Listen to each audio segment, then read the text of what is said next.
Bueno, vamos a hablar de la tipicidad. La tipicidad es una de las categorías dogmáticas que son conducta, tipicidad, antijuricidad y culpabilidad. Cuando estamos hablando de la tipicidad, estamos hablando de la exigencia de la ley que establece que no hay delito sin ley. El principio de legalidad le genera al derecho penal la obligación de establecer de manera clara, expresa e inequívoca de qué tratan las conductas que se están prohibiendo en el derecho penal. Y para eso es necesario el estudio de los elementos típicos. Y de eso es que trata la tipicidad. La tipicidad no es el tipo penal, porque el tipo penal es la descripción de una conducta punible en la ley penal. Y la adecuación típica tampoco es tipicidad. La adecuación típica es la adecuación de lo que alguien hizo en un tipo penal. Por ejemplo, si alguien le dispara 3 tiros a una persona y la mata, esa conducta implica la adecuación típica del delito de homicidio. Es decir, esta persona con los 3 disparos mató a otra y el tipo penal dice el que matare a otro incurrirá en pena de 12 a 25 años. Eso lo que se hace es adecuar una conducta del mundo real al tipo penal. Pero, como tal, la tipicidad lo que se dedica es al estudio de los elementos estructurales del tipo penal. ¿Cuáles son los elementos estructurales del tipo penal? Primero, sujetos, sujeto activo, sujeto pasivo. El sujeto activo es el que realiza la conducta, el sujeto pasivo es el titular del bien jurídico afectado. Está los objetos, el objeto material, el objeto jurídico, que es el bien jurídico afectado. El objeto material es aquel sobre el cual recae la conducta punible. Está la conducta, y dentro de la conducta se encuentran verbo rector, verbos complementarios, se encuentran las circunstancias y también se encuentran las modalidades de la conducta, dolo, culpa y preterintención. Igualmente, también se da el nexo de causalidad y el resultado. Entonces, cuando tenemos todos esos elementos típicos tenemos que hacer el estudio de cuáles son los elementos estructurales de cada tipo penal para efectos de, primero, establecer cuál es la conducta que se está prohibiendo y segundo, diferenciar ese tipo penal de otros tipos penales. Entonces, un estudio de tipicidad podría implicar cuál es la diferencia, por ejemplo, entre el hurto y el abuso de confianza. El hurto dice, el que se apodere de cosa mueble ajena incurrirá en pena de tanto a tanto. Y el abuso de confianza dice, el que se apropie de una cosa ajena, mueble ajena, ¿sí?, cuya tenencia se le haya dado en razón de un título no traslaticio de dominio. Entonces, aquí vienen estos dos tipos penales para establecer cuándo se aplica uno y cuándo se aplica otro y establecer qué es lo que está prohibido. Cuando nosotros decimos el que se apodere, estamos hablando de una conducta donde inicialmente el autor no tiene el objeto del cual se va a apoderar.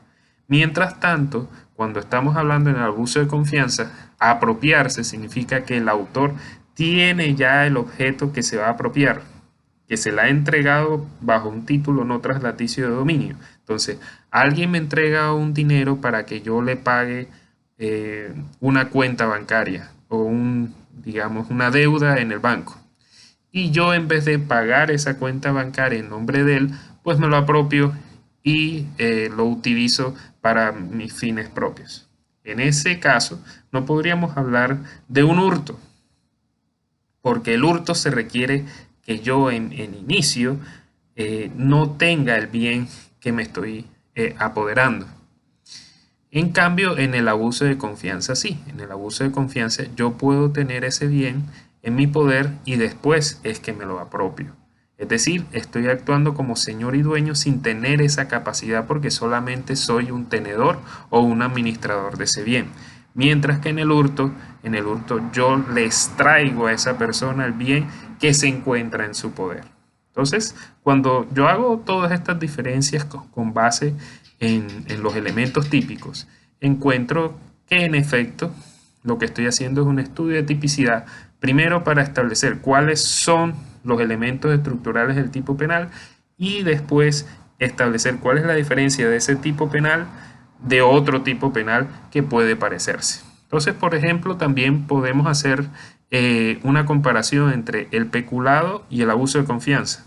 El peculado se produce, digamos, con los servidores públicos que tienen a su cargo determinados bienes del Estado y se los apropian actuando como señores y dueños sin tener tales capacidades. Entonces, un servidor público se apropia de unos bienes del Estado en favor de terceros, girándolos, haciéndoles, digamos, un giro de esos bienes a un contratista que no ha realizado ningún trabajo y le hace el giro y aprueba el giro.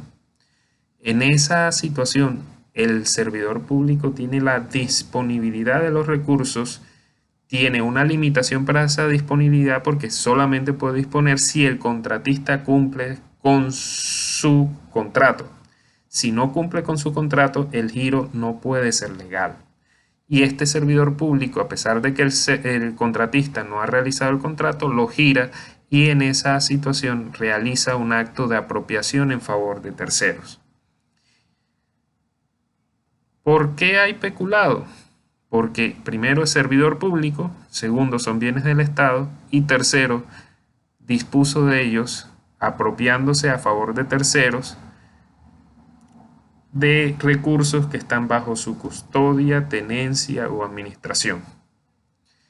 En el caso, digamos, del abuso de confianza, se trata de un delito que se da para particulares.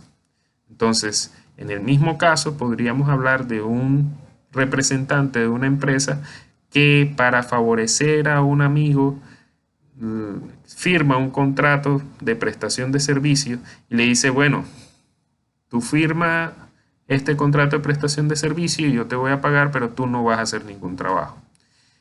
Ese acto de apropiación de un tercero de dinero de la empresa cabe dentro del abuso de confianza, porque es un acto de apropiación que realiza el representante legal de la empresa a favor de un tercero que, digamos, afecta los bienes de esa empresa.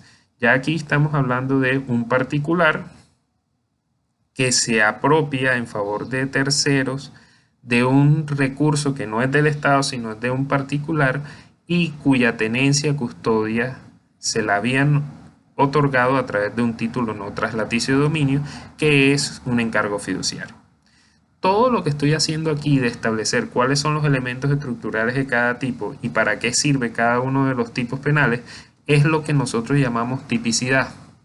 Y es la exigencia de la ley de que todas las características estructurales o los elementos estructurales del tipo penal estén bien definidos dentro de la ley penal para saber qué es lo que está prohibido y qué es lo que está permitido.